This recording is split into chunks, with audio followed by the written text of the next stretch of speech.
අයිබෝවන් ඉතින් මම දැන් මේ අද කතා කරන්නේ 6 7 සහ 8 වසර දරුවන්ට සහ දරුවන්ගේ දෙමව්පියන්ට. ඉතින් අම්මේ තාත්තේ 5 වසර ශිෂ්‍යත්වයෙන් පස්සේ ළමයිව පන්ති එක්කන් ගිහිල්ලා අන්තිමට හෙම්බන්ත් වෙලා ඊට පස්සේ 6 වසරට ඇවිල්ලා ඔන්න අර ප්‍රධාන විෂයන් එක්ක විවිධ ගුරුවරු යටතේ ඕගොල්ලෝ වැඩ කරන්න ආරම්භ කළා. හැබැයි දැන් පළවෙනි වාරෙත් ඉවරත් එක්ක සමහරක් වෙලාවට දෙමව්පියෝ කල්පනා කරනවා ඇති 6 වසරේ මේ විද්‍යාව වගේ විෂයකට අපේ දරුවගේ ලකුණු ඇයි අඩු වෙන්නේ? මොකද්ද මේකට හේතුව? ඒකේ බලපෑම කොහොම වෙයිද? අම්මේ තාත්තේ දුව දරුවනි මෙහෙම දෙයක් තියෙනවා.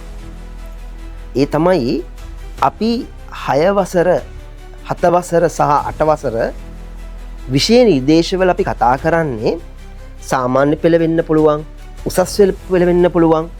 මෙන්න මේ කියන ප්‍රධාන ශේෂ්ත්‍ර දෙකට අදාළව මූලික විෂය කරුණු ටික.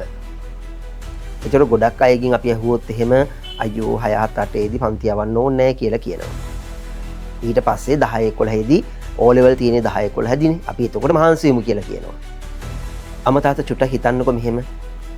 අපි දරුවෙකුට පොඩි කාලේ අපි භාෂාව ඉගෙනුවේ නැත්නම් ඒ දරුවට ඒ භාෂාව හරියට පුහුණු වෙන්නේ නැහැ. එතකොට ඒ භාෂාව හරියට ඉගෙන ගත්තා නම් දරුවා ඒක හරියට අල්ලගෙන චතුර කතිකයෙක් බවට පත් වෙනවා.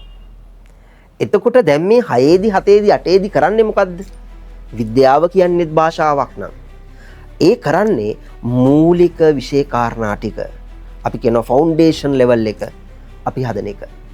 ඉතින් අම්මලා තාත්තලා අපි හැමෝම දන්නවා අත්තිවාරමක් තිබ්බොත් අපිට පුළුවන් ඕනම ලොකු ගොඩනැගිල්ලක් ඒක තුල ඉදිරි දාන්න. හැබැයි අත්තිවාරම ශක්තිමත් නැත්නම් ඉදි කරන බිල්ඩින් එක අනිවාර්යයෙන්ම කඩාගෙන වැටෙනවා. ඉතින් ඒ නිසා විලාංශගේ විද්‍යාපන්තියත් එක්ක දරුවන්ට ඉතා සරලව පරීක්ෂණත් එක්ක ප්‍රශ්න වලට මුහුණ දෙන්නේ කොහොමද කියන එකත් එක්ක අපි විද්‍යාව හරීම ලේසියෙන් ආසාවෙන් ඉගෙනීම් කටයුතු පන්තියේදී කරනවා. ඉතින් දුව දරුවනි අම්මේ තාත්තේ ඔයාලගේ දරුවා ඇයි විලාංශගේ විද්‍යාපන්තියට එවන්න ඕන? තව ඕන තරම් විද්‍යාපන්ති තියෙනවනේ.